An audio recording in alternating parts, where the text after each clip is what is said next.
नमस्कार, स्वागत है आपका न्यूज 18 पंजाब हरियाणा हिमाचल में। मैं हूं आपके साथ कुसुम रावत। बुलेटिन का आगाज गुरुग्राम की खबर के साथ करेंगे।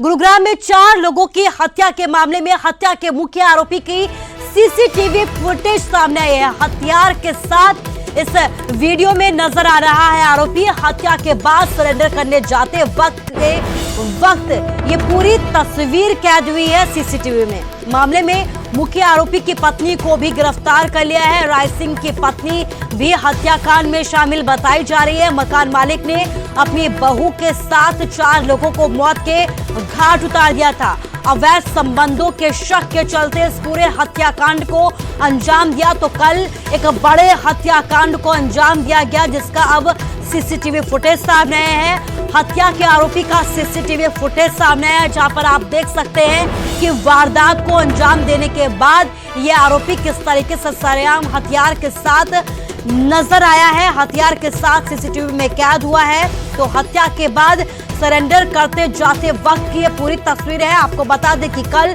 गुरुग्राम 4 हत्याओं से दहल गया था। 4 लोगों की बड़े ही निर्मम तरीके से हत्या हो गई थी। हमारे संवाददाता धर्मवीर शर्मा गुरुग्राम से हमारे साथ लाइव जुड़ गए हैं।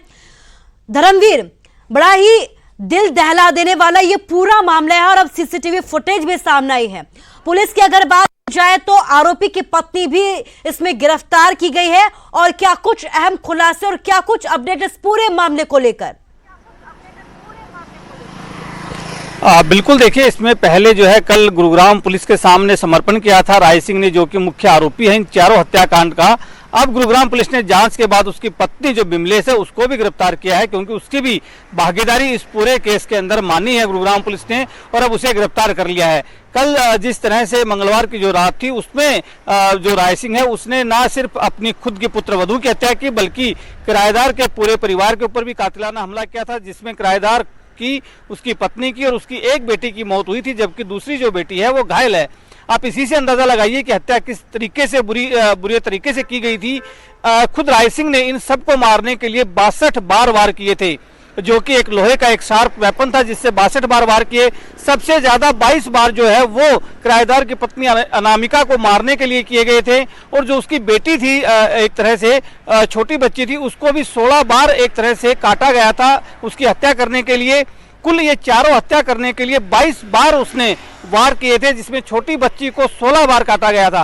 तो आप इससे अंदाजा लगाइए कि किस कदर राय सिंह के सर पर हैवानियत सवार थी इन सभी लोगों को मारने के लिए, क्योंकि पोस्टमार्टम रिपोर्ट में ये खुलासा हुआ है कि इन सब लोगों को मारने के लिए 5 दर्जन से भी ज्यादा बार वार किए गए थे। उसके बाद खुद उसने एक तरह से थाने में जाकर के आत्मसमर्पण कर दिया था। अब गुरुग्राम पुलिस ने उसकी पत्नी को भी गिरफ्तार कर लिया है, और अब दोनों को आज गुरुग्राम पुलिस कोर्ट में पेश कर रही है, और उसके बाद उन्हें रिमांड पर लिया जाएगा ताकि आगे की पूछताछ की जा सके।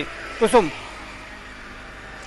धर्मवीर, एक जानकारी और आपसे लेना चाहूंगी, क्या बेटे को लेकर कुछ अपडेट मिल पाया है?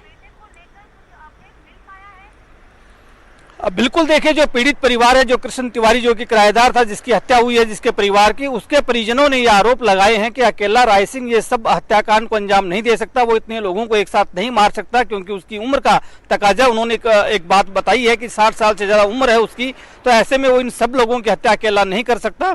इसीलिए उन्होंने अंदेशा जताया था कि उसके बेटे की भी भागीदारी इसमें हो सकती है।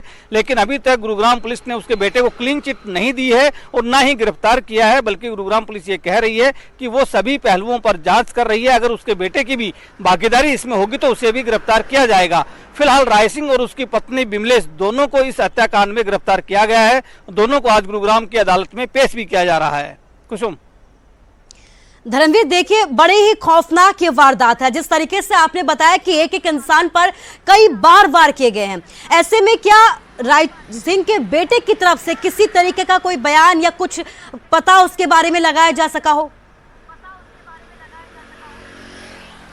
देखिए, जो राय सिंह है आरोपी जो है उसका बेटा अभी तक मीडिया के सामने नहीं आया है, लेकिन उसने गुरुग्राम पुलिस को जो बात बताई है उसने ये कहा है कि वो उस रात शहर में नहीं था, वो बाहर था कहीं, लेकिन उसके पिता ने इस पूरी हत्याकांड को अंजाम देने के बाद उसे फोन पर ये पूरी कहानी बताई थी कि उसने इन लोगों को मार दिया है। तो वो हैरान था और परेशान था इस बात को लेकर के कि आखिर उसके पिता ने इन सब हत्याकांड को क्यों अंजाम दिया, और वो उसके बाद सुबह जो है गुरुग्राम पहुंचा है, लेकिन गुरुग्राम पुलिस उसकी इस थ्योरी को एक तरह से एक्सेप्ट नहीं कर रही है और ना ही खारिज कर रही है बल्कि जांच कर रही है कि क्या उसका बेटा जो कहानी बता रहा है वो सच है या नहीं है, क्योंकि जो पीड़ित परिवार है वो लगातार ये आरोप लगा रहा है कि इसमें और लोग इस हत्याकांड में शामिल हो सकते हैं और इसीलिए गुरुग्राम पुलिस अब इस बात की जांच कर रही है कि क्या उसका बेटा उस वक्त शहर में मौजूद था या नहीं।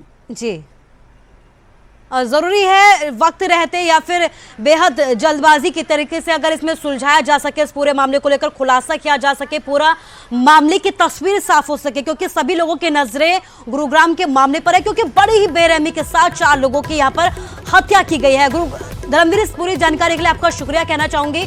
तो गुरुग्राम की ये पूरी कहानी है जहां पर 4 लोगों की बड़ी ही बेरहमी से हत्या कर दी गई है।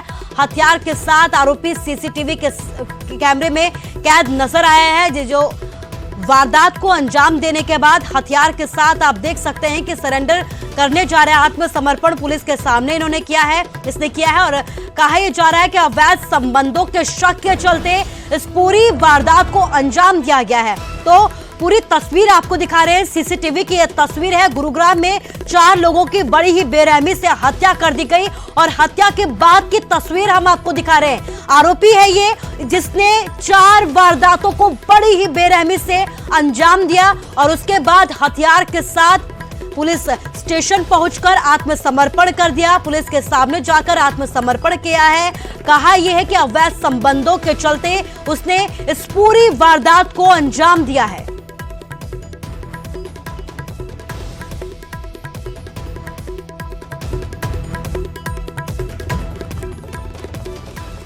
और अब खबर हिमाचल से है। कांगड़ा नेशनल हाईवे 88 पर दर्दनाक सड़क हादसा हुआ है। गाड़ी और स्कूटी की यहां पर जबरदस्त टक्कर हो गई। हादसे में 3 लोग गंभीर रूप से घायल हो गए हैं। सीसीटीवी में पूरी वारदात, पूरे हादसे की तस्वीरें कैद हो गई है। घायलों को अस्पताल में भर्ती करवा दिया गया। तो दर्दनाक हादसा वही हुआ है। नेशनल हाईवे 88 पर यह हादसा हुआ है जहां पर एक गाड़ी और स्कूटी की टक्कर हो गई है।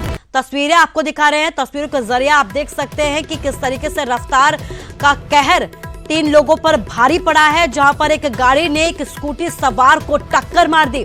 बड़े ही जोरदार तरीके से यह टक्कर मारी गई है, जिसकी तस्वीरें वहां लगे सीसीटीवी में भी कैद हो गई है। कांगड़ा नेशनल हाईवे 88 का ये पूरा मामला है जहां पर यह दर्दनाक हादसा हुआ है। आप देख सकते हैं कि रफ्तार के कहर की वजह से स्कूटी सवार बुरी तरीके से घायल हो गए। स्कूटी में 3 लोग सवार थे, तीनों ही गंभीर रूप से घायल बताए जा रहे हैं। हादसे की पूरी तस्वीरें वहां लगे सीसीटीवी में भी कैद हो गई है। तस्वीरें आपको दिखा रहे हैं, एक्सक्लूसिव तस्वीरें, हादसे की तस्वीरें हैं। हमारे संवाददाता विचित्र शर्मा भी हमारे साथ जुड़ गए हैं। विचित्र, हादसे को लेकर अभी तक क्या कुछ अपडेट है? मैं सबसे पहले बता दूं कि आज कांगड़ा में 2 अलग अलग जगहों पर हादसे हुए। एक तो हम अपने दर्शकों को जो टीवी पर जो सीसीटीवी फुटेज है रानीताल नेशनल हाईवे 88 जो था, वहाँ जो रानीताल जो जगह है वहां पर यह हादसा पेश आया। यानी एक जो ट्राला था उसने जोरदार टक्कर जो एक स्कूटी सवार को मार दी, जो कि स्कूटी सवार था जिसका नाम पुनीत बताया जा रहा है, जो कोठारी का रहने वाला है। वो अपनी पत्नी और बच्चे को लेकर जो है वो कांगड़ा की ओर आ रहा था, लेकिन अचानक से पीछे से ट्राले ने उसको इतनी जोरदार टक्कर मार दी उस मोड़ पर कि वो नीचे अंदर तो होकर गिर गया और काफी चोटें जो है इन तीनों को आई है और इनको तीनों को टांडा मेडिकल कॉलेज में रेफर कर दिया, वहां पर भर्ती करवाया गया है। दूसरी तरफ जो द्रमन जो नेशनल हाईवे 154 है और द्रमन जो कि शाहपुर हल्के के तहत आता है वो इलाका, वहां पर एक एक्सयूवी गाड़ी ने जो है वो अचानक वो अनियंत्रित हो गई और जहां पर मोटर मैकेनिक रहते हैं, जहां पर काम वहां पर चलता है, मोटर मैकेनिक्स का जो काम होता है, वहां पर जो है वो अनियंत्रित होकर घुसी वो कार और वहां पर जाकर 3 लोगों को कार ने अपनी चपेट में ले लिया और वहां पर एक जो शख्स था उसकी मौके पर ही मौत होगी, जबकि 2 जो वो गंभीर रूप से घायल हो गए उनको टांडा मेडिकल कॉलेज में जो है वो रेफर कर दिया गया है। जो यहाँ से प्रभारी है, आपका शुक्रिया कहना चाहूंगी। तो तस्वीरें आपको दिखा रहे हैं, नेशनल हाईवे 88 की ये पूरी तस्वीरें हैं जहां पर ये दर्दनाक हादसा हुआ है। 3 लोग गंभीर रूप से घायल बताए जा रहे हैं, जिन्हें अस्पताल में भर्ती करवाया गया है। बड़े ही देख सकते हैं कि गाड़ी आती है और स्कूटी सवार 3 लोगों को यहां पर टक्कर मार देती है।